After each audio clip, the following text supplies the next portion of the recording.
नमस्कार दोस्तों, मैं हूं जीपी पंडित और फिर से स्वागत मेरे एक नई कथा पे। और आज की कथा है हनुमान जी और शनिदेव के बारे में कि आखिर क्यों शनिदेव हनुमान जी के भक्तों को परेशान नहीं करते और शनिदेव से बचने के लिए आपको और मुझे हनुमान जी की पूजा करने की सलाह दी जाती है। शायद तो आइए इस कथा के बारे में जानते हैं। शायद आपने कभी विचार नहीं किया होगा कि आखिर क्यों शनिदेव हनुमान जी के भक्तों को परेशान नहीं करते, उनको परेशान करने की हिम्मत भी नहीं जुटा पाते।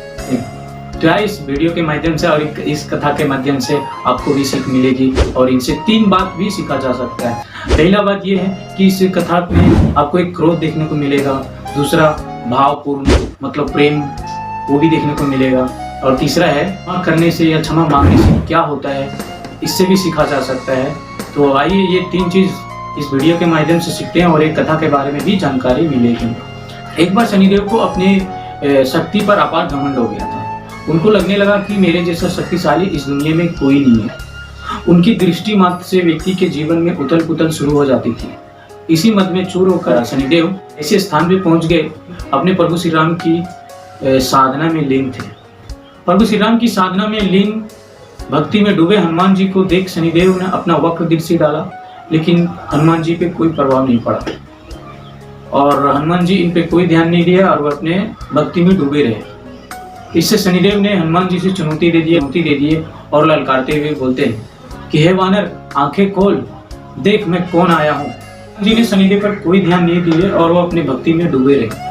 शनिदेव सभी प्रयास कर लिए लेकिन हनुमान जी पे कोई प्रभाव नहीं पड़ा, थोड़ा सा भी प्रभाव नहीं पड़ा। शनिदेव की गुस्सा 7वें आसमान पर पहुंच गए और वे तनाव और गुस्से में आकर फिर से एक बार प्रयास किए और हनुमान जी को बोले कि हे वानर, मैं शनि हूँ और तुम्हारी सुख शांति को अभी नष्ट करने आया हूँ। शनिदेव को विश्वास था कि ऐसे करने से हनुमान जी भयभीत हो जाएंगे और वे उनसे क्षमा मांग लेंगे, लेकिन ऐसा कुछ भी नहीं हुआ। शनिदेव सभी प्रयास किए लेकिन उन पर कोई प्रभाव नहीं पड़ा। बहुत प्रयास करने के बाद हनुमान जी अपने आंखें खोले और वे शनिदेव से बहुत सहज भाव और प्रेम भाव से बोले कि महाराज आप कौन हैं। शनिदेव यह बात सुनकर बहुत गुस्सा आया और वे हनुमान जी से बोले, तुम्हारी राशि में अभी प्रवेश करने जा रहा हूँ, तब पता चलेगा कि मैं कौन हूँ। यह बात सुनकर हनुमान जी उन पर शनिदेव पर कोई ध्यान नहीं दिया और वे शनिदेव से फिर वापस बोलते हैं कि महाराज आप कहीं गलत जगह पे आ गए हैं और आप कहीं और चले जाएं, मुझे अपने प्रभु श्री राम की भक्ति करने दे और मेरा समय नष्ट ना करे। शनिदेव को यह बात सुनकर उनको कतई पसंद नहीं आया और वे हनुमान जी की भुजा पकड़ लिए और वे अपनी तरफ खींचने लगे। हनुमान जी को ऐसा लगने लगा कि उनकी जो भुजा थी वो किसी दहकते हुए अंगारों पे रख दिए, जिससे हनुमान जी ने शनिदेव से एक ही झटके में छुड़ा लिए। इससे क्रोधित होकर शनिदेव ने अपने विकराल रूप धारण किए और विकराल रूप धारण करने के बाद शनिदेव हनुमान जी की दूसरी भुजा पकड़ने की कोशिश की। तभी हनुमान जी को थोड़ा सा क्रोध आया और वे अपनी पूंछ निकाले और वे अपने पूंछ से शनिदेव को लपेट लिए।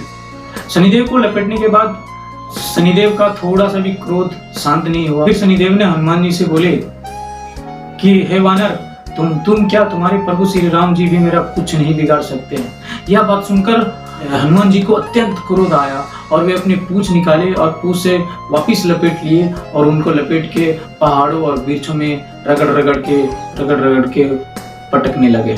इससे शनिदेव की हालत बहुत खराब हो गई। शनिदेव ने फिर मदद से मदद मांगने लगे। शनिदेव की मदद के लिए कोई भी देवी देवता सामने नहीं आए। शनिदेव को एहसास हो गया था और वे हनुमान जी से बोलने लगे कि हे वानराज, मुझे क्षमा करे, मेरी उदंडता का फल मुझे मिल चुका है और हे वानराज मुझे क्षमा करे और मैं आपकी छाया से बहुत दूर चला जाऊंगा और फिर कभी नहीं आऊंगा। हनुमान जी ने शनिदेव की बात सुनी और वे हनुमान जी बोले कि शनिदेव, मेरी छाया नहीं, मेरी भक्तों की छाया से दूर होने की वचन दीजिए, तभी मैं आपको छोड़ूंगा। उसके बाद फिर ऐसा ही शनिदेव ने हनुमान जी को वचन दिए। तभी से हनुमान जी की भक्ति करने से आपको शनिदेव से भी राहत मिलती है। और हनुमान जी की भक्ति करने से तो सब कुछ तो प्राप्त होती है, लेकिन उसके साथ साथ शनिदेव की भी कृपा आप पे बनी रहेगी।